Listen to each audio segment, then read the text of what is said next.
Je me souviens clairement de cet après-midi de novembre 2019.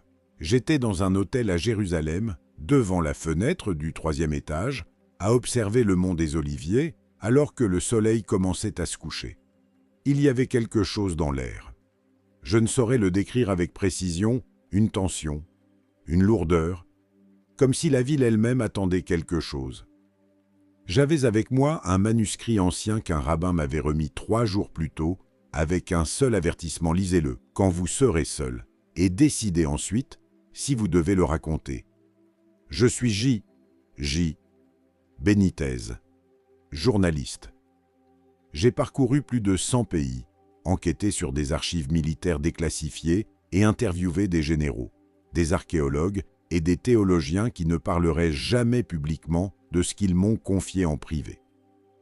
Après 50 ans à enquêter sur l'inexplicable, le spirituel et ce que la majorité préfère ignorer, je pensais que plus rien ne me surprendrait. Je me trompais. Ce que je vais vous raconter aujourd'hui n'est pas une théorie, ce n'est pas une spéculation mystique, ni une interprétation forcée de textes anciens. C'est quelque chose que j'ai découvert en fouillant dans des documents, en reliant des schémas et en écoutant des témoignages que personne d'autre n'a entendus. Je vous préviens que si vous décidez de rester jusqu'à la fin, votre perspective sur l'avenir de cette planète changera pour toujours.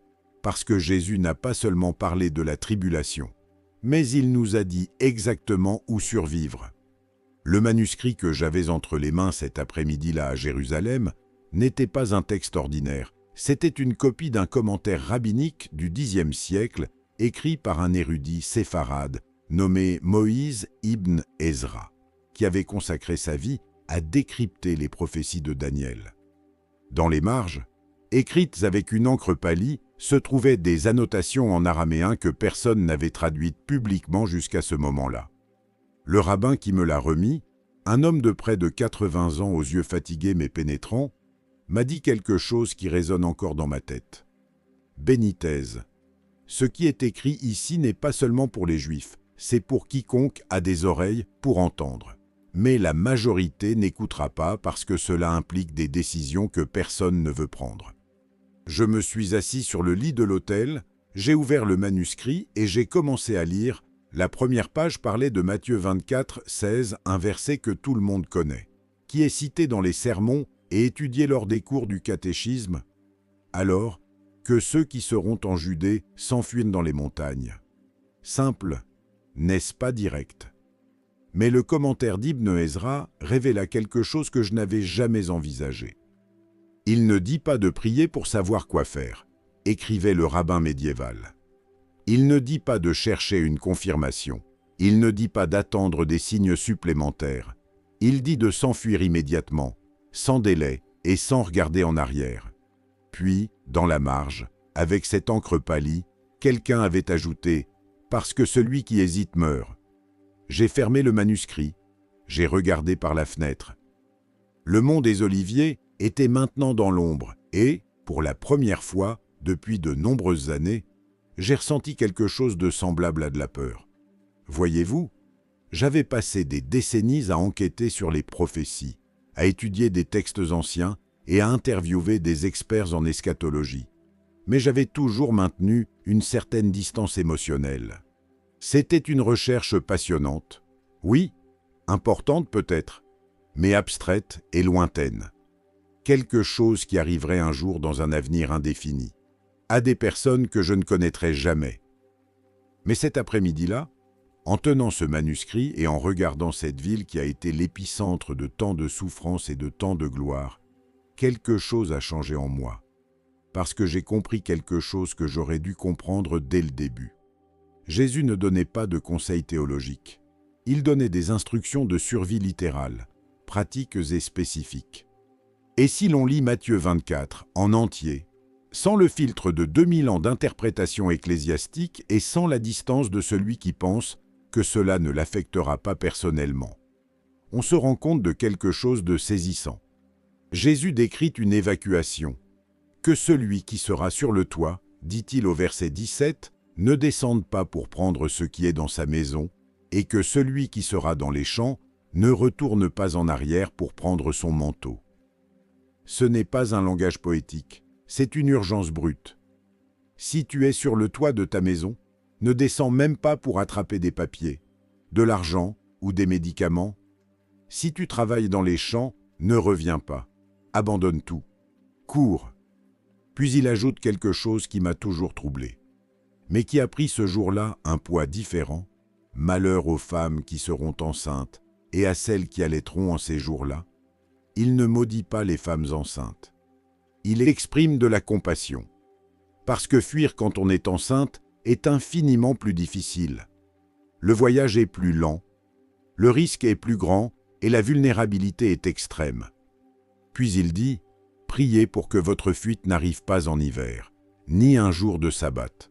Priez pour que votre fuite n'arrive pas en hiver, parce que pendant cette saison, les montagnes deviennent mortelles. Le froid tue, la neige bloque les passages et la survie se complique de manière exponentielle. Vous rendez-vous compte de ce que cela signifie? Jésus ne parle pas en métaphore. Il prend en compte le climat. Il pense aux difficultés du voyage et il anticipe les obstacles logistiques d'une évacuation massive en territoire montagneux pendant la pire crise que l'humanité aura jamais à affronter. C'est un conseil de survie provenant de quelqu'un qui sait exactement ce qui vient et qui nous aime suffisamment pour nous dire comment s'échapper. Mais voici la partie qui m'a empêché de dormir cette nuit-là à Jérusalem et bien des nuits après. Pourquoi les montagnes? Pourquoi ne dit-il pas simplement de fuir?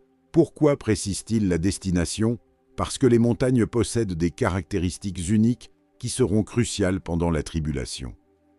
Quand on comprend ce que l'Antéchrist mettra en place et que l'on saisit le niveau de contrôle qu'il exercera, les montagnes cessent d'apparaître comme un simple refuge géographique. Elles deviennent le seul endroit que le système ne peut pas atteindre. Mais avant de vous expliquer cela, j'ai besoin de vous raconter autre chose. Quelque chose que j'ai découvert des années avant cet après-midi à Jérusalem, dans un endroit très différent et grâce à une source très différente, qui m'a dit quelque chose qui me paraissait alors inconcevable et que je sais maintenant être inéluctable. En août 2015, j'étais à Genève, dans Suisse, sur la piste qu'un ancien analyste du renseignement français m'avait donnée. Cet homme, appelons-le François parce que je ne peux pas révéler son véritable nom, avait travaillé pendant 15 ans dans l'analyse des menaces globales et m'avait contacté après avoir lu l'un de mes livres sur les prophéties bibliques. Nous nous sommes retrouvés dans un café près du lac Léman. François est arrivé à l'heure. S'est assis, a commandé un café noir et, sans préambule, m'a dit « Benitez, ce que vous écrivez sur la tribulation et le contrôle global est déjà en marche. Ce n'est pas le futur, c'est le présent. Il ne manque que le catalyseur. » Je lui ai demandé de s'expliquer. Il a sorti une chemise de sa mallette. À l'intérieur, il y avait des documents.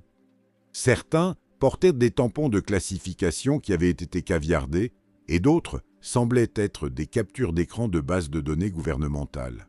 « Regardez » me dit-il en désignant un document daté de 2012. Ceci est un mémorandum interne d'un groupe de travail de l'Union européenne sur les systèmes de paiement numérique. Il montra un paragraphe précis. Ici, il discute de l'élimination progressive de l'argent liquide, non pas pour des raisons économiques, mais pour des raisons de contrôle. J'ai lu le paragraphe. Il parlait de la traçabilité complète des transactions, de la prévention des activités illicites et de l'intégration avec des systèmes d'identité biométrique. Maintenant, regardez celui-ci. Il m'a tendu un autre document, provenant apparemment d'un cercle de réflexion américain. Il contenait une proposition visant à lier l'accès aux services gouvernementaux au respect des réglementations de santé publique. En clair, sans un certain statut, vous ne pouvez ni travailler, ni voyager, ni accéder à des prestations, et cet autre document vient de Chine. C'est le système de crédit social qu'ils mettent en place, comportement surveillé, score attribué et privilèges accordés ou révoqués selon le degré de conformité. François s'est adossé à sa chaise. Ce n'est pas une conspiration d'une seule entité. Ce sont des systèmes multiples dans différents pays qui se développent de manière indépendante, mais qui convergent vers le même objectif, le contrôle total de la population. qui peut acheter, vendre, voyager ou travailler, tout est lié à la conformité au système. Il a poursuivi. Pour l'instant, ce n'est que de l'infrastructure entre les mains de gouvernements démocratiques avec des contre-pouvoirs. C'est préoccupant, mais gérable. Cependant, imaginez cette infrastructure entre les mains d'un dirigeant autoritaire mondial, un dictateur charismatique soutenu par des crises qui justifient des mesures extrêmes, quelqu'un qui exige non seulement la conformité politique, mais l'adoration. Il a bu son café. C'est précisément ce que décrit Apocalypse 13 et la technologie pour le mettre en œuvre existe aujourd'hui. Je suis resté silencieux parce que François avait raison. Le système dont parle Apocalypse 13-17, où personne ne peut acheter ni vendre sans la marque de l'Antéchrist, m'avait toujours semblé être quelque chose qui exigerait une technologie impossible. Comment contrôler simultanément toutes les transactions de tous les êtres humains de la planète? Mais en 2015, c'était déjà techniquement possible. Et en 2025, au moment où j'écris ceci, c'est d'une simplicité enfantine. Monnaie numérique de banque centrale, identité numérique biométrique, système de notation sociale et réseau de surveillance à reconnaissance faciale, tout est interconnecté, surveillé et contrôlable depuis un point central. L'Antéchrist n'aura rien à inventer. Il aura seulement à prendre le contrôle de ce qui existe déjà.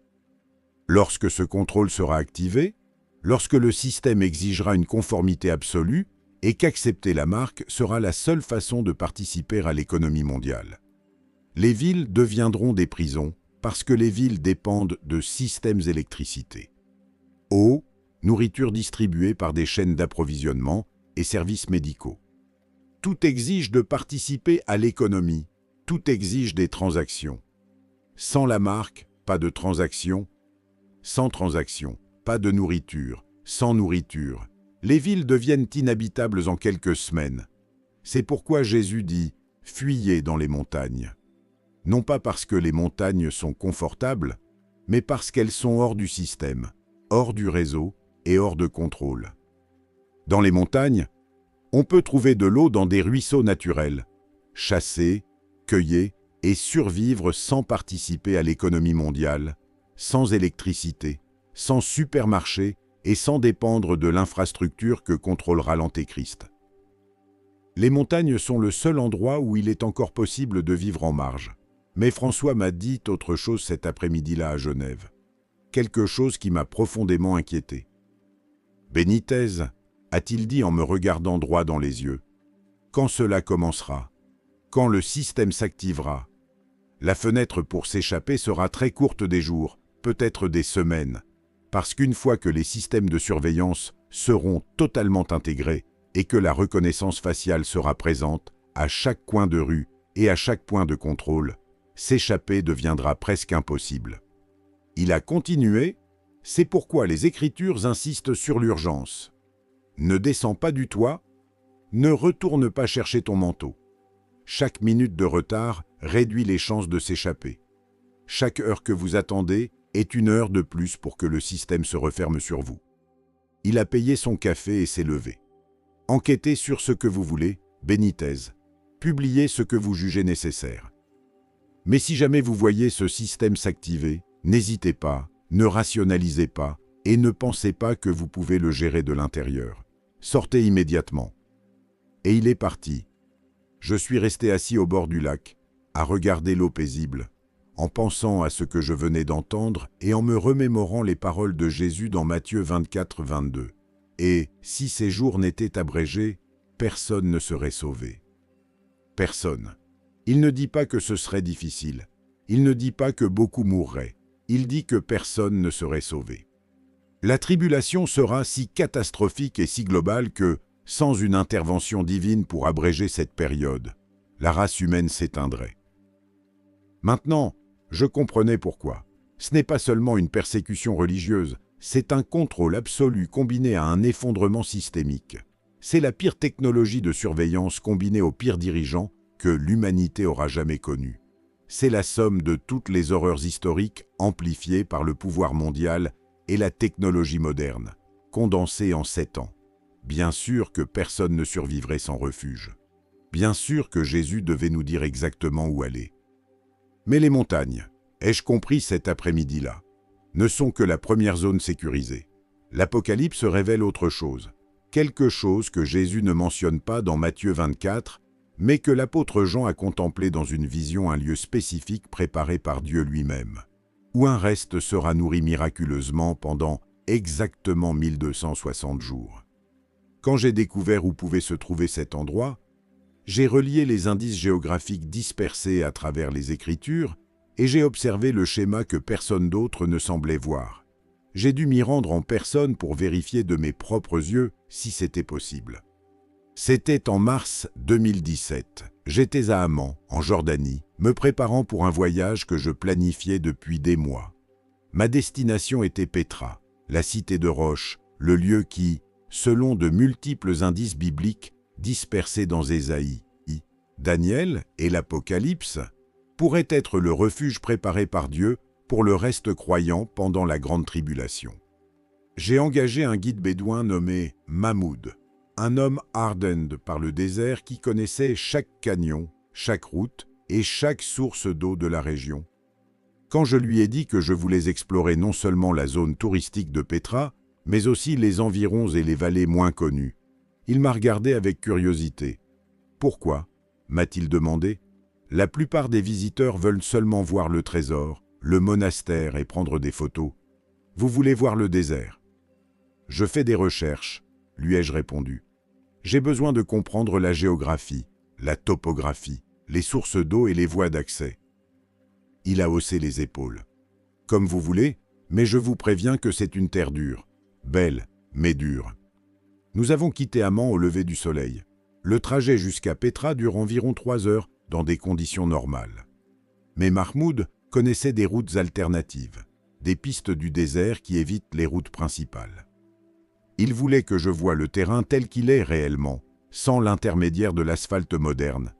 Pendant ce voyage, alors que le Toyota Land Cruiser rebondissait sur le sable et les rochers, Mahmoud m'a raconté plusieurs histoires.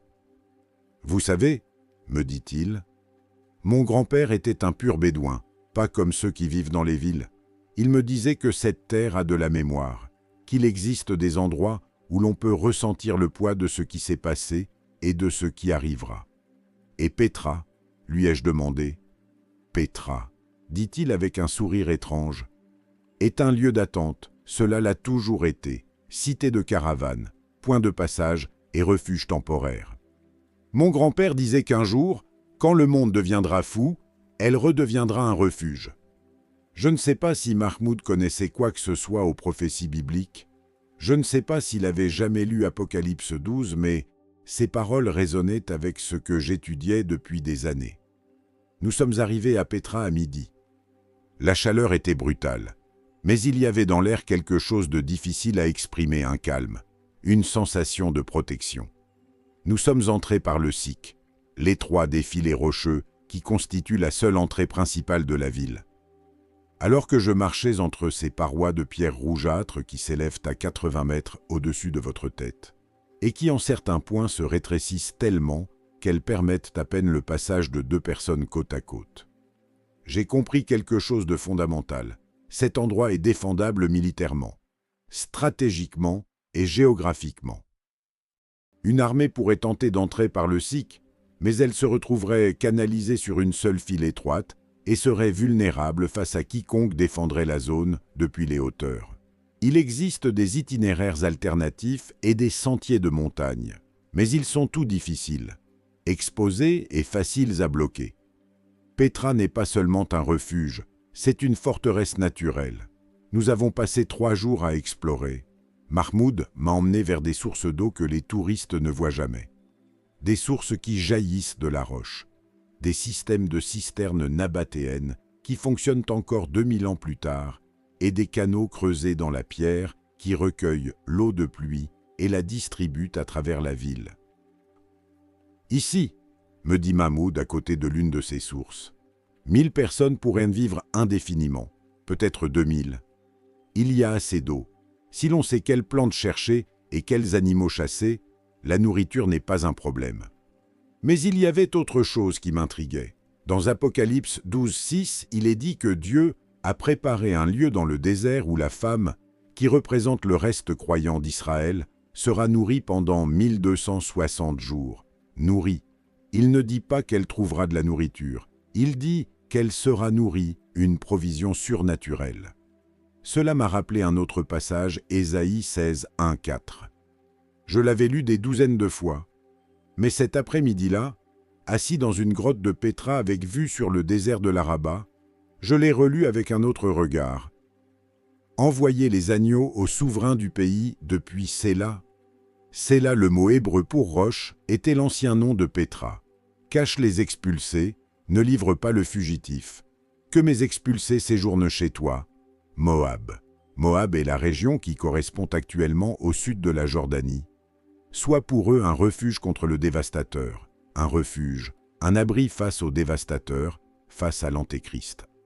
Ésaïe ne parle pas du passé, il parle de manière prophétique, identifiant géographiquement où se trouvera le refuge. Mahmoud m'a vu lire ma Bible. Livre sacré, a-t-il demandé. Oui. Que dit-il? Il dit que cet endroit, Pétra, sera un refuge quand viendra le dévastateur. Mahmoud hoche la tête comme si cela avait un sens parfait. Mon grand-père avait raison. Cette nuit-là, nous avons campé dans le désert aux abords de Pétra. Le ciel était incroyablement dégagé, et les étoiles brillaient tellement qu'elles semblaient proches. Tout en contemplant le firmament, j'ai pensé à Apocalypse 12, 14. Et les deux ailes du grand aigle furent données à la femme, afin qu'elle s'envolât au désert, vers son lieu, où elle est nourrie un temps, des temps et la moitié d'un temps. Des ailes d'aigle, un envol vers le désert.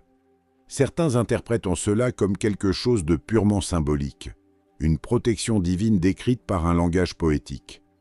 C'est peut-être le cas, mais il est aussi possible que ce soit littéral, que Dieu fournisse un transport surnaturel et que la fuite se produise d'une manière qui défie toute explication naturelle. Après tout, Dieu l'a déjà fait par le passé. Quand Israël était coincé entre l'armée du Pharaon et la mer Rouge, Dieu a fendu les eaux. Quand Élie fuyait Jézabel, Dieu a envoyé des corbeaux pour le nourrir. Quand Philippe a évangélisé l'Éthiopien, l'Esprit l'a transporté physiquement dans un autre lieu. L'intervention surnaturelle dans les moments de crise n'est pas exceptionnelle dans les Écritures. C'est le modèle. Apocalypse 12 décrit précisément cela, une fuite qui semble impossible, une provision qui défie la logique et une protection qui ne peut être que divine.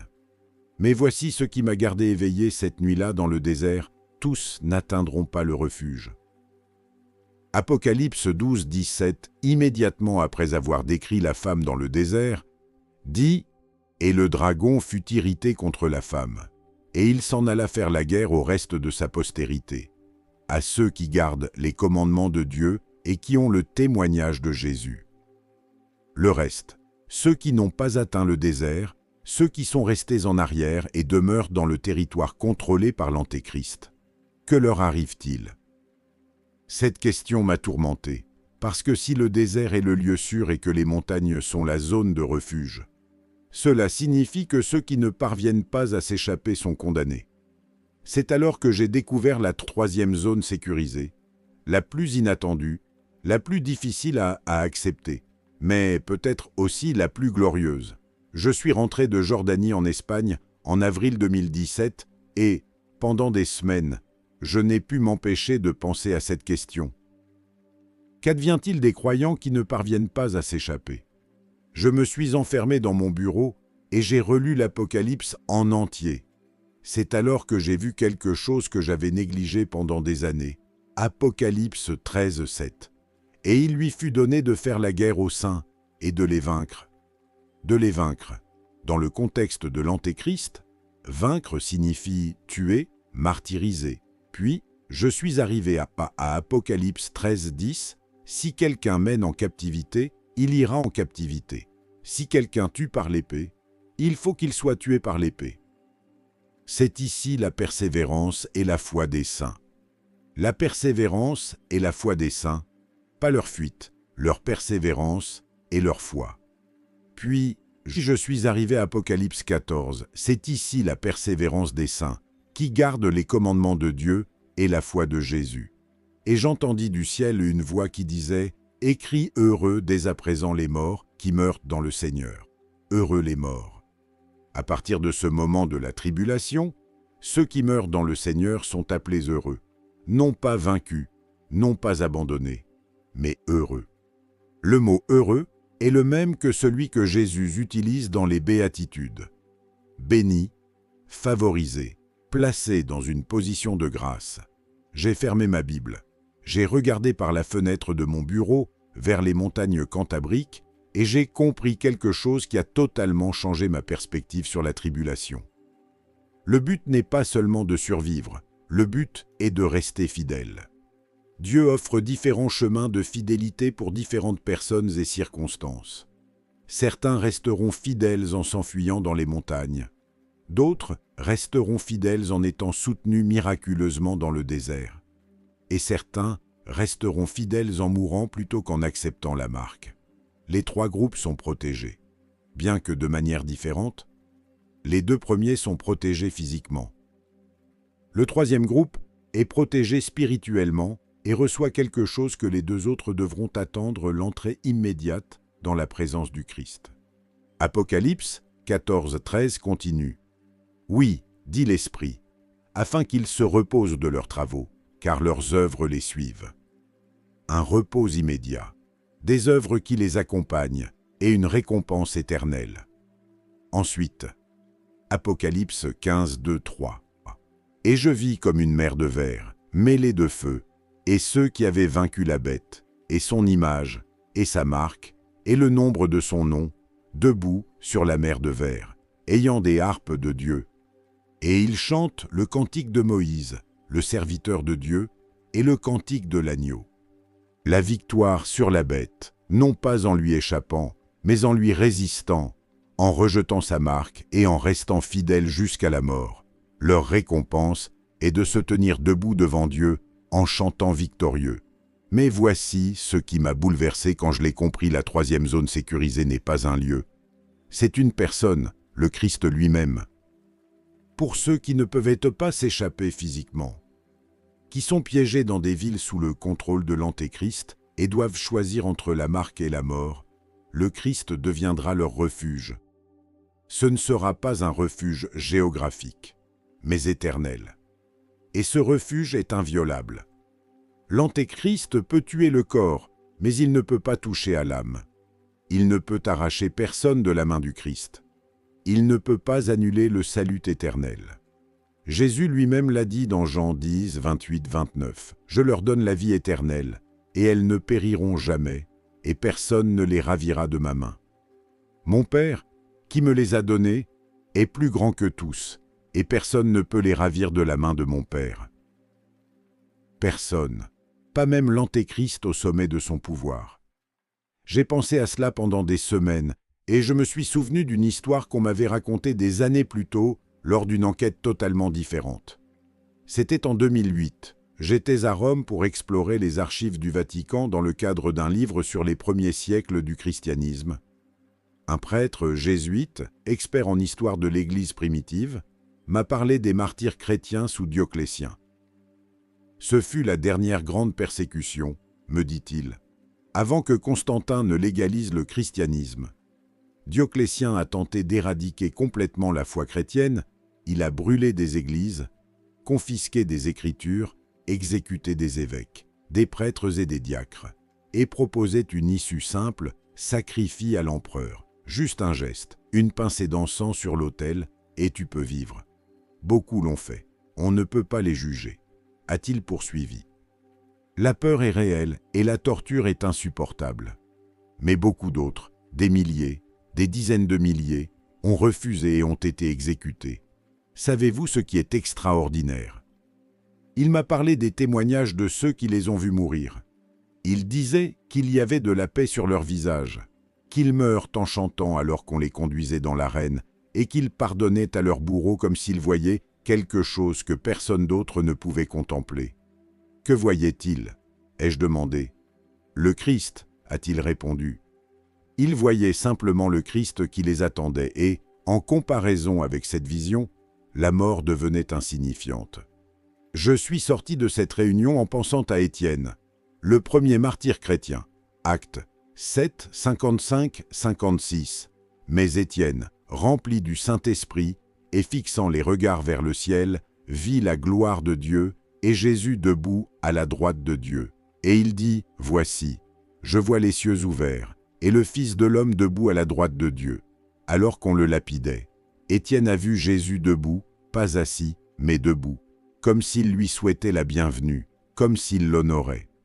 Ses dernières paroles ont été « Seigneur Jésus, reçois mon esprit ». C'est cela, la troisième zone sécurisée. Pas un lieu géographique, mais la présence du Christ qui soutient ses saints, même dans la mort, pendant la tribulation.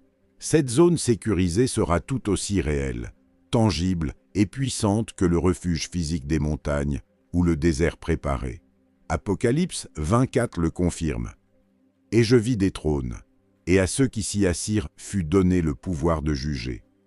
Et je vis les âmes de ceux qui avaient été décapités à cause du témoignage de Jésus et à cause de la parole de Dieu, et de ceux qui n'avaient pas adoré la bête ni son image, et qui n'avaient pas reçu la marque sur leur front ni sur leurs mains. Ils revinrent à la vie, et ils régnèrent avec Christ pendant 1000 ans.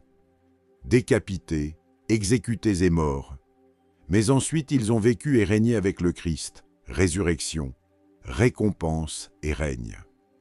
Ceux qui sont morts en premier règnent en premier. Ceux qui ont tout perdu temporairement gagnent tout éternellement. Ceux qui semblaient vaincus sont les plus victorieux. C'est ce qui relie les trois zones sécurisées. Les montagnes préservent le corps, le désert soutient miraculeusement et le martyr glorifie l'âme. Mais les trois chemins mènent au même destin, la présence éternelle avec le Christ, régnant dans son royaume et vindiqué devant tout l'univers. Personne ne se perd, personne n'est oublié. Tous ceux qui restent fidèles, quel que soit leur chemin, seront récompensés au-delà de ce qui est imaginable. Mais pour comprendre pleinement pourquoi ce sont les trois seuls refuges et saisir pourquoi il n'existe pas d'alternative, nous devons analyser quelque chose que la plupart des études sur la tribulation omettent.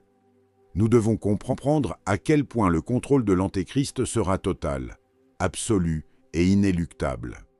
C'est seulement alors que les paroles de Jésus, « Fuyez dans les montagnes », prennent tout leur poids. C'était en septembre 2019. J'étais à Washington, D.C. pour assister à une conférence sur les technologies émergentes et leurs implications pour la vie privée. Ce n'était pas mon domaine habituel, mais j'avais été invité par un contact qui connaissait mes recherches sur les prophéties bibliques et le contrôle global. Pendant une pause, un homme s'est approché de moi et s'est présenté sous le nom de Daniel, un ingénieur logiciel spécialisé dans les systèmes d'identité numérique. Il avait lu certains de mes articles sur l'Apocalypse. « Benitez, me dit-il, puis-je vous montrer quelque chose qui va vous perturber? Mais d'abord, j'ai besoin de savoir une chose. Croyez-vous vraiment qu'Apocalypse 13 décrit un système réel et pas seulement des métaphores? Oui, ai-je répondu. Je le crois. Alors venez avec moi. Il m'a emmené dans une salle de présentation où se trouvait son ordinateur portable et a ouvert une série de documents et de diagrammes. « Regardez, m'a-t-il dit, ceci est l'architecture d'un système d'identité numérique actuellement mis en œuvre dans plusieurs pays européens. Ici, vous avez la couche d'authentification biométrique reconnaissance faciale, empreinte digitale et scan de l'iris, le tout lié à une identité numérique unique. Il a poursuivi, ici, vous avez l'intégration avec les systèmes de paiement, votre identité numérique devient votre portefeuille. Vous n'avez besoin ni de carte ni d'espèces, tout est numérique et traçable. Il a montré un autre diagramme. Et ici, vous avez la couche d'autorisation. Avant d'effectuer toute transaction, le système vérifie non seulement qui vous êtes, mais si vous avez l'autorisation de la réaliser. Une autorisation basée sur quoi? Ai-je demandé. Sur ce que le système détermine, a-t-il répondu. Cela pourrait être basé sur votre solvabilité, votre statut légal le respect des réglementations sanitaires, votre score de crédit social ou n'importe quoi d'autre? Il a ouvert un autre document. Ce n'est qu'un seul pays, mais il existe des initiatives pour créer une interopérabilité mondiale. Une norme mondiale d'identité numérique qui fonctionne n'importe où. Quand cela existera et sera totalement déployé, vous aurez exactement ce que décrit Apocalypse 13. J'ai lu à haute voix le verset auquel nous pensions tous les deux, et elle fit que tous, petits et grands, riches et pauvres, libres et esclaves, reçussent une marque sur leur main droite ou sur leur front, et que personne ne put acheter ni vendre, sans avoir la marque, le nom de la bête ou le nombre de son nom. Exactement, dit Daniel. Pas besoin d'une marque physique, bien que ce soit une possibilité. Vous avez seulement besoin d'un système dans lequel chaque transaction exige l'authentification d'une identité numérique et où cette authentification peut être refusée à volonté. Loin. Il a poursuivi, lorsque ce système sera totalement déployé, que l'argent liquide aura été éliminé, que toutes les transactions seront numériques et qu'on ne pourra plus acheter de nourriture sans passer par le système. Alors celui qui contrôlera ce système contrôlera littéralement qui vit et qui meurt. Il a fermé son ordinateur. C'est pour cela que fuir dans les montagnes a du sens, là-bas, on peut encore vivre hors du système. On peut trouver de l'eau, de la nourriture et un abri sans avoir besoin de transactions numériques. Mais dans les villes complètement intégrées à l'infrastructure numérique, sans accès au système, vous serez mort en quelques semaines. Cette conversation m'a poursuivi pendant des mois parce que Daniel avait raison. La technologie nécessaire pour mettre en œuvre le système de l'Antéchrist n'est pas futuriste et n'exige pas d'inventions impossibles. Elle existe déjà. Le plus inquiétant est qu'elle est mise en place volontairement au nom du confort, de la sécurité et de l'efficacité. Personne n'est forcé. Les gens adoptent ces systèmes parce qu'ils rendent la vie plus simple, paiement, sans contact.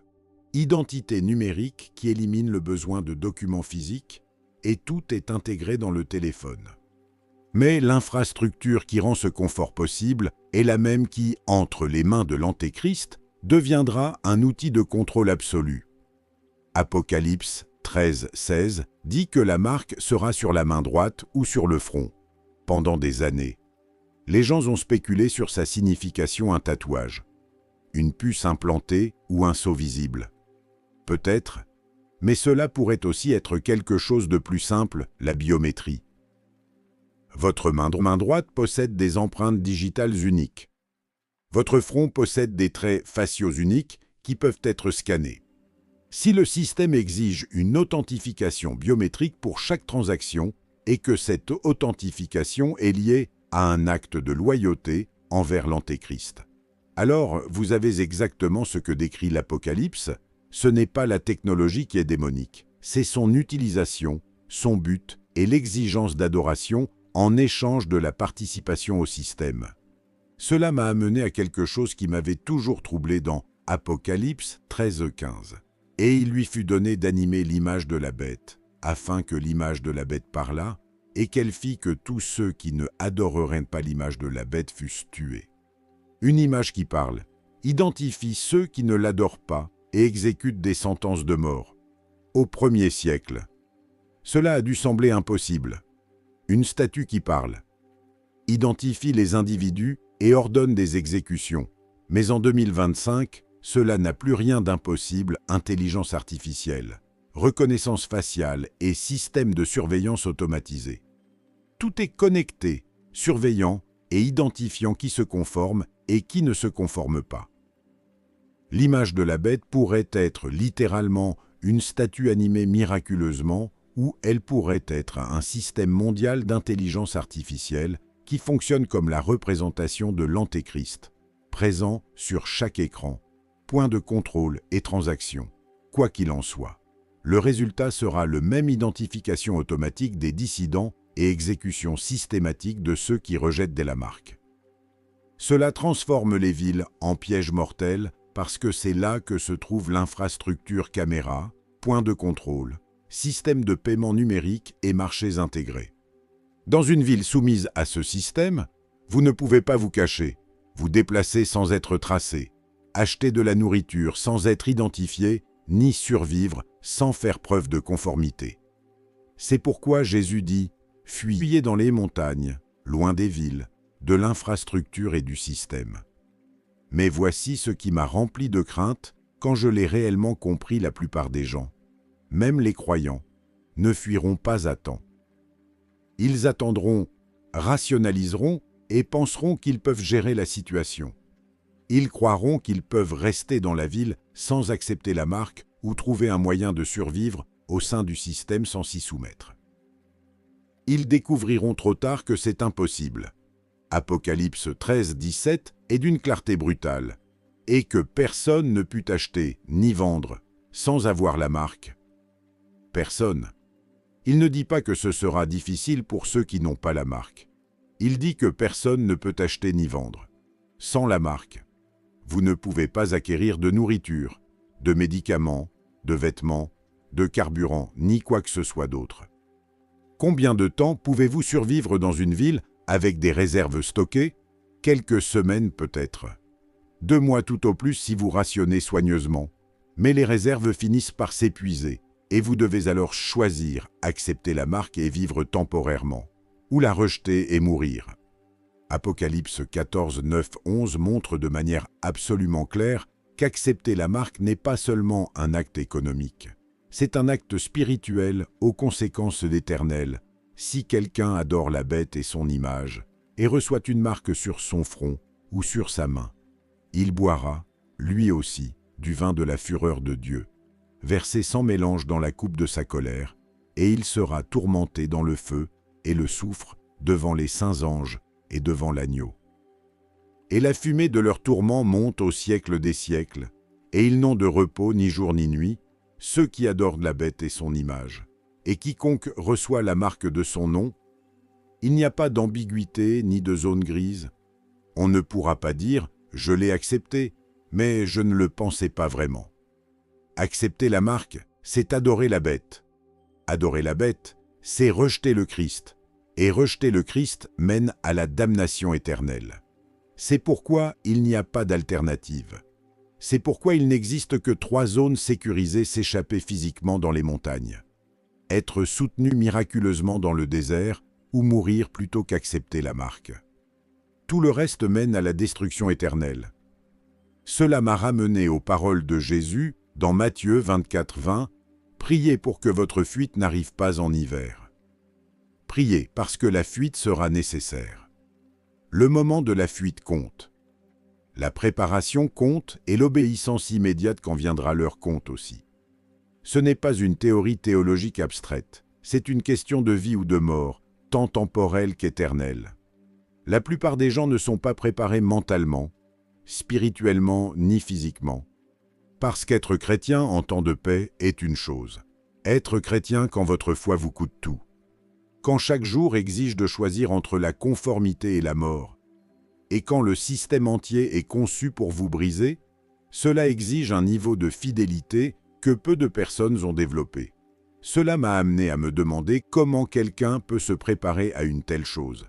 Comment se développe cette forme de foi? La réponse que j'ai trouvée, tant dans les Écritures que dans l'histoire, m'a surpris. C'était en juin 2018. J'étais en Allemagne pour visiter des lieux liés à la réforme protestante pour un autre projet. Dans une petite bibliothèque de Hattenberg, j'ai trouvé une collection de lettres écrites par des martyrs protestants pendant les persécutions du XVIe siècle. L'une d'elles m'a particulièrement marqué. Elle avait été écrite par une femme nommée Anne Askew, torturée et exécutée en Angleterre en 1546 pour avoir refusé de renoncer à sa foi protestante. Dans l'une de ses dernières lettres, écrite depuis sa prison peu avant son exécution, elle exprima quelque chose d'exceptionnel. « Ne me plaignez pas, car j'ai découvert que le Christ est plus doux dans la prison qu'il ne l'a jamais été dans la liberté.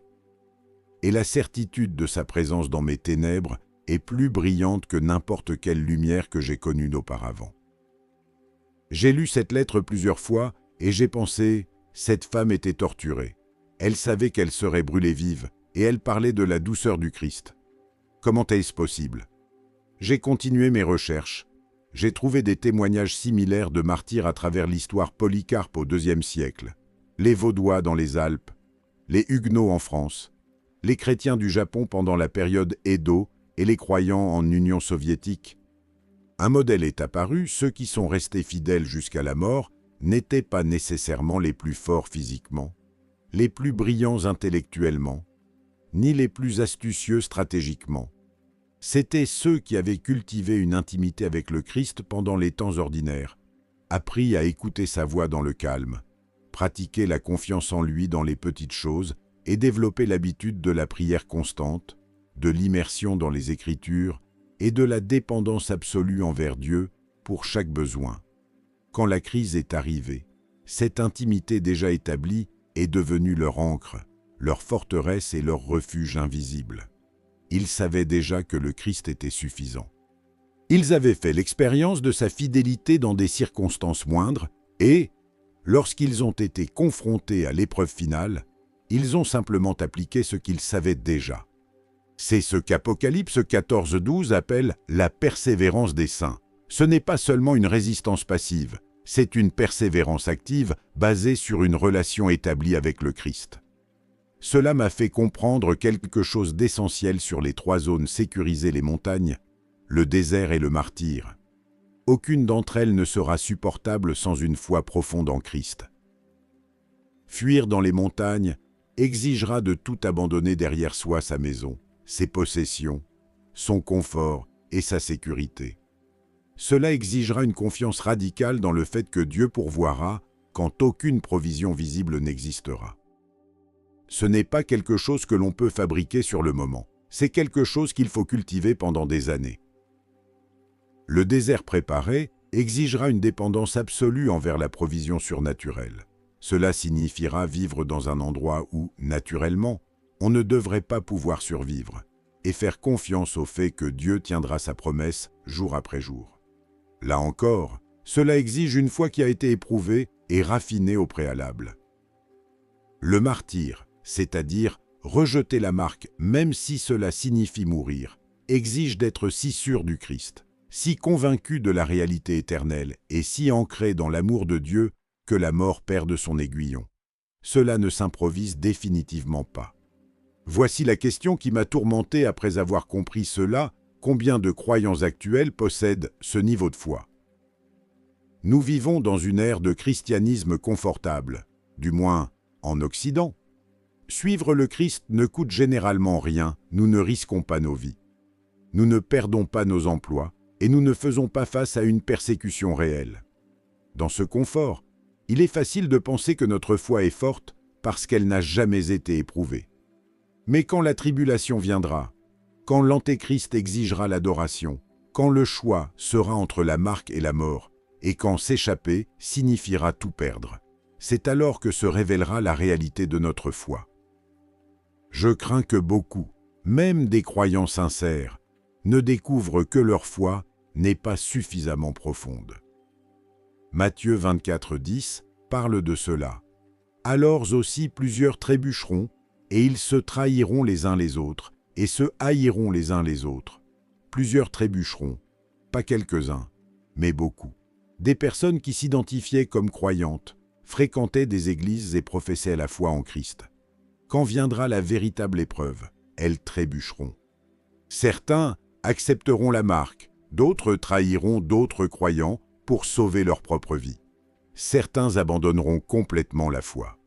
C'est dévastateur, mais c'est aussi la raison pour laquelle Jésus nous avertit pour que nous ne soyons pas surpris, pour que nous nous préparions dès maintenant et que nous cultivions le type de foi qui résistera quand tout s'effondrera.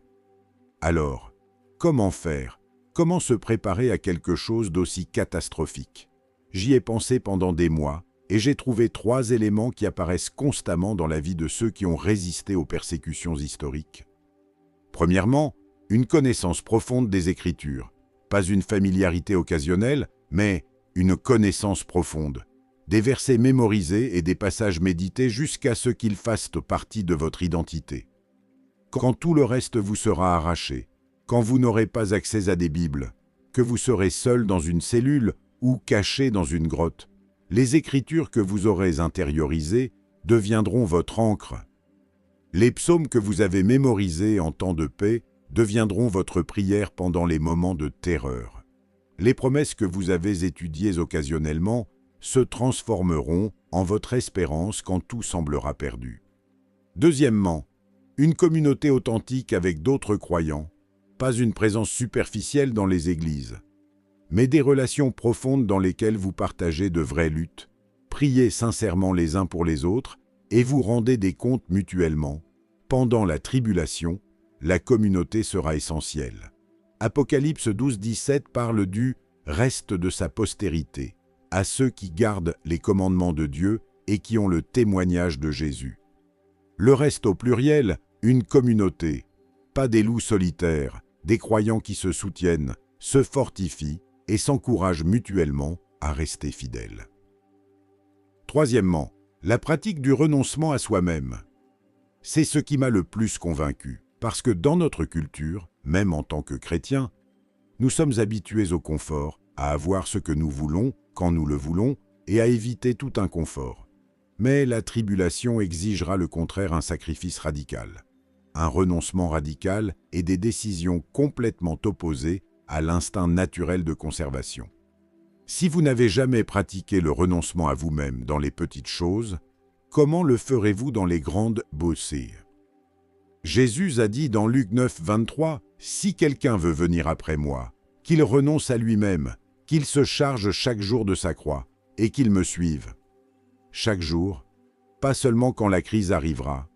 Chaque jour, la croix était un instrument d'exécution. Se charger de sa croix quotidiennement signifie vivre prêt à mourir. Placer les priorités éternelles au-dessus du confort temporel et vivre comme quelqu'un qui a déjà calculé le coût et a décidé que le Christ en vaut la peine. Si vous vivez ainsi maintenant, quand la tribulation viendra, ce sera la même décision que vous avez déjà prise, mais à une plus grande échelle. Mais si vous ne vivez pas de cette manière, si votre foi n'a jamais été éprouvée et que vous n'avez jamais rien sacrifié de significatif pour le Christ, quand l'Antéchrist vous exigera de vous incliner ou de mourir, vous n'aurez aucun fondement sur lequel vous tenir. C'est la réalité qui m'effraie. Non pas pour moi, mais pour tous les croyants que je connais et qui ne sont absolument pas préparés à ce qui vient. Mais voici l'espérance. Et c'est crucial, il est encore temps. L'Antéchrist ne s'est pas encore révélé. La tribulation n'a pas commencé. La marque n'a pas encore été mise en œuvre. Il est encore temps de cultiver une foi profonde, de mémoriser les Écritures, de bâtir une communauté authentique et de pratiquer le renoncement à soi-même. Il est encore temps de se préparer. Mais cette fenêtre ne restera pas ouverte indéfiniment. Quand elle se fermera, que la tribulation commencera et que l'horloge commencera à compter ses 1260 jours, il sera impossible d'accomplir la préparation que vous n'aurez pas faite. C'est pourquoi Jésus nous avertit non pas pour nous effrayer, mais pour nous préparer. Cela m'amène au cœur de tout ce sur quoi j'ai enquêté pendant des décennies. Au cœur des 3 zones sécurisées et à la raison pour laquelle tout cela importe. Ces avertissements, ces refuges et ces instructions ne sont pas la fin de l'histoire. Ils sont le chemin vers la fin. Et la fin est glorieuse au-delà de ce qui est imaginable. Je me transporte à nouveau à cet après-midi de novembre 2019, à Jérusalem, au manuscrit du rabbin, aux annotations en araméen et aux paroles qui m'ont fait frissonner. Il y avait une section finale que je n'ai pas mentionnée plus tôt. Une partie que le rabbin avait traduite oralement pour moi, d'une voix tremblante. Elle parlait de la fin des 1260 jours, de la fin du temps d'angoisse et du moment où toute la souffrance, toutes les fuites et tout le martyre arrivent enfin à leur terme. Il citait Zacharie 14,4. « Ses pieds se poseront en ce jour-là sur le mont des Oliviers. » Le mont que je contemplais depuis la fenêtre de mon hôtel. Le même mont. Le rabbin m'a dit « Benitez, toute l'histoire converge ici. Toute la souffrance de la tribulation, tout le contrôle de l'Antéchrist et tout le système qui semble invincible prennent fin quand les pieds du Messie touchent ce mont. » Il a ouvert sa propre Bible et a lu le reste du passage. « Le mont des Oliviers se fendra par le milieu. à l'Orient et à l'Occident, et il se formera une très grande vallée, une moitié de la montagne reculera vers le nord et une moitié vers le sud. Il a levé les yeux, littéralement, physiquement, le mont se fendra et le monde entier saura qu'il est arrivé. Il m'a rendu le manuscrit. C'est pour cela que cela en aura valu la peine. C'est pour cela que ceux qui ont fui dans les montagnes ont résisté. C'est pour cela que ceux qui ont été soutenus dans le désert sont restés fidèles.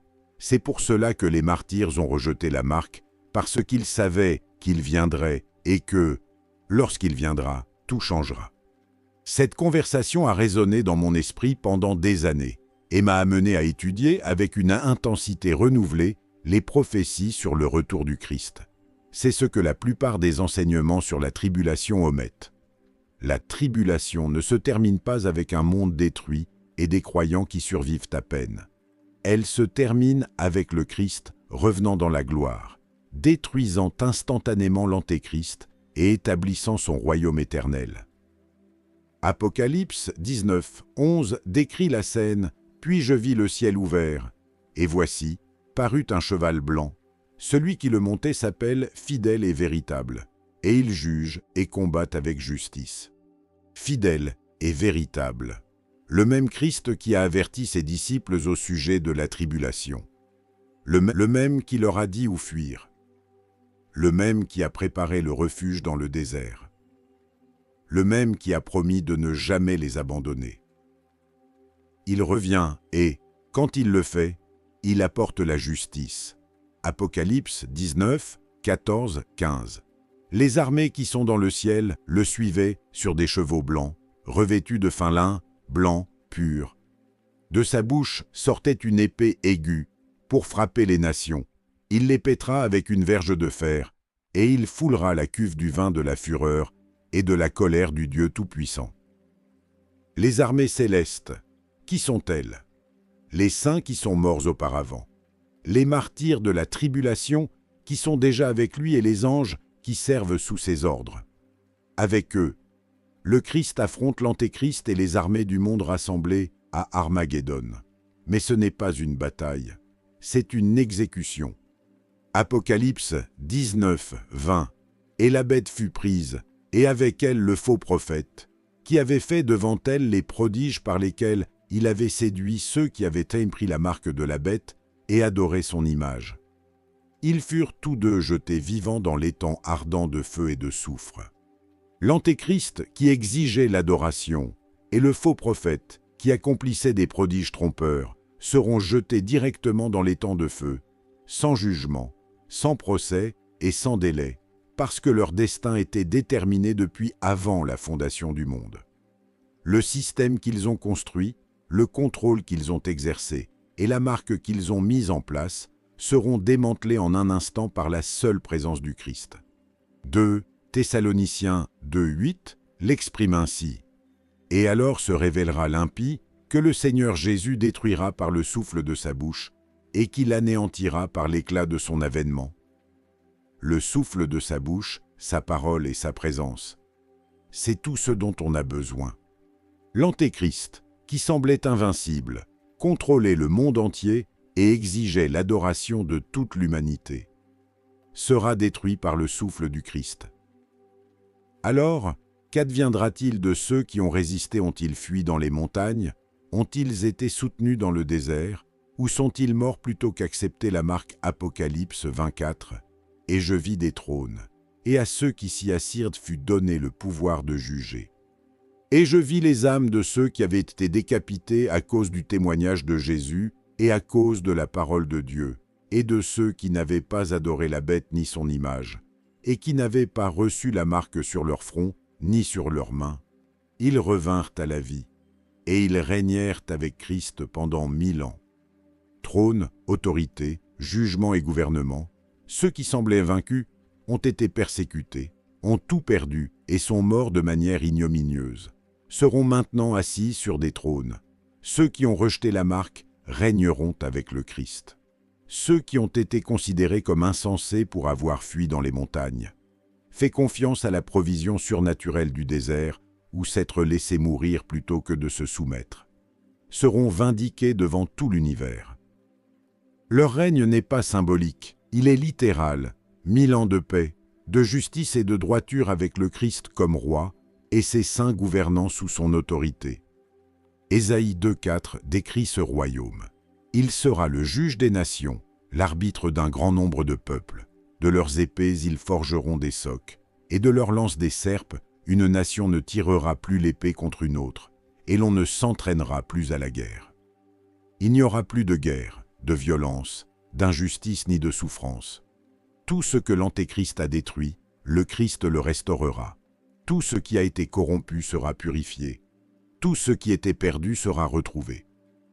Ceux qui ont supporté la tribulation et sont restés fidèles quand le monde entier s'inclinait devant la bête, seront honorés au-delà de toute imagination. Mais voici ce qui me fait frissonner chaque fois que j'y pense tout cela. Toute la souffrance de la tribulation, la nécessité de fuir, la provision surnaturelle dans le désert et la mort de tous les martyrs auraient pu être évitées. Si l'humanité avait accepté le Christ comme Seigneur lorsqu'il est venu pour la première fois, si Israël avait reconnu son Messie, et si le monde avait répondu à l'Évangile par le repentir, mais ils l'ont rejeté. Ce rejet mènera à la tribulation mènera au jugement, et le jugement mènera au royaume éternel du Christ. C'est le chemin long, douloureux, qui n'aurait jamais dû être nécessaire. Mais Dieu, dans sa souveraineté, utilisera même ce chemin pour manifester sa gloire, sa justice, sa miséricorde et sa fidélité. À la fin, quand tout aura été dit et fait, que les 1000 ans seront écoulés, que le jugement dernier aura pris fin et que les cieux nouveaux et la terre nouvelle seront établis. Ceux qui auront traversé la tribulation auront un témoignage unique. Apocalypse 21,4 décrit cet état final. Il essuiera toute larme de leurs yeux, et la mort ne sera plus, et il n'y aura plus ni deuil, ni cri, ni douleur, car les premières choses ont disparu. Les premières choses, y compris la tribulation, la souffrance, la fuite dans les montagnes, le temps dans le désert et le martyre, tout aura disparu, sera essuyé et remplacé par une joie éternelle. C'est la fin de l'histoire. Non pas la tribulation, la souffrance ni la mort, mais la présence éternelle avec le Christ dans la perfection et sans fin. Pour ce dénouement glorieux, toute la souffrance temporaire en aura valu la peine. C'est pour cela que Jésus nous a dit où fuir. C'est pour cela que Dieu a préparé le désert. C'est pour cela que la mort des martyrs est appelée heureuse. Parce que rien de tout cela n'est la fin. Tout fait partie du chemin vers la fin. Et la fin est tout ce que nous avons toujours désiré, sans jamais pouvoir l'atteindre dans ce monde déchu. Mais il y a autre chose que je dois vous dire avant de terminer, quelque chose de personnel qui m'a pressé tout au long de ce récit. Nous sommes en décembre 2025. Je suis dans mon bureau en Espagne, à contempler les notes que j'ai accumulées pendant des décennies de recherche sur ce sujet, documents, interviews, manuscrits anciens et témoignages de personnes qui ne sont plus de ce monde pour confirmer ce qu'elles m'ont dit. Je me rends compte que j'ai passé la majeure partie de ma vie d'adulte à enquêter sur des prophéties qui pourraient s'accomplir de mon vivant. Ou peut-être pas, peut-être que la tribulation est encore éloignée de plusieurs décennies ou siècles, je ne le sais pas. Je ne peux pas le savoir avec certitude, mais je sais ceci, chaque génération de croyants depuis le Christ a dû vivre comme s'il pouvait revenir à tout moment, comme si la tribulation pouvait commencer demain et comme si les avertissements qu'il a donnés s'adressaient personnellement à elle. Peut-être est-ce le cas.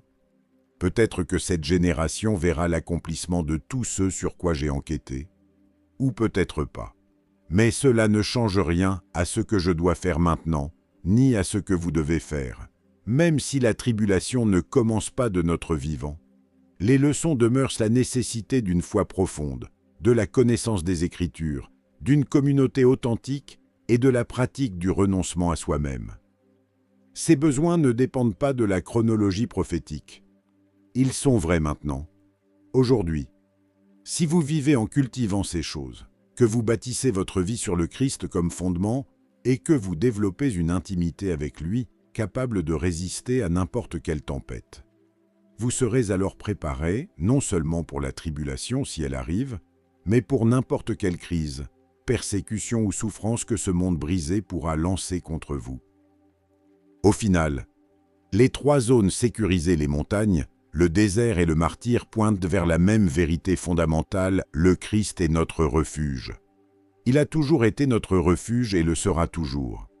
Géographique, quand nous avons besoin de nous échapper physiquement, surnaturel, quand la provision naturelle s'avère impossible, éternel quand nous faisons face à la mort, mais toujours le Christ, toujours sa fidélité, toujours son amour qui ne nous abandonne jamais. Ne faillit pas et ne nous lâche pas. C'est ce que vous devez savoir plus que n'importe quel détail sur la tribulation, n'importe quelle spéculation chronologique ou n'importe quelle tentative d'identifier l'Antéchrist. Vous devez savoir que le Christ est suffisant pour tout ce que vous aurez à affronter maintenant ou dans l'avenir, dans le confort ou pendant la crise, dans la vie ou dans la mort.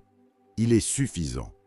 Si vous le connaissez, que vous avez bâti votre vie sur lui et cultivé une intimité avec lui, alors, peu importe ce qui vient, vous possédez un refuge que personne ne peut vous arracher. Psaume 91, 1, 2. Celui qui demeure sous l'abri du Très-Haut repose à l'ombre du Tout-Puissant. Je dis à l'Éternel, mon refuge et ma forteresse, mon Dieu en qui je me confie.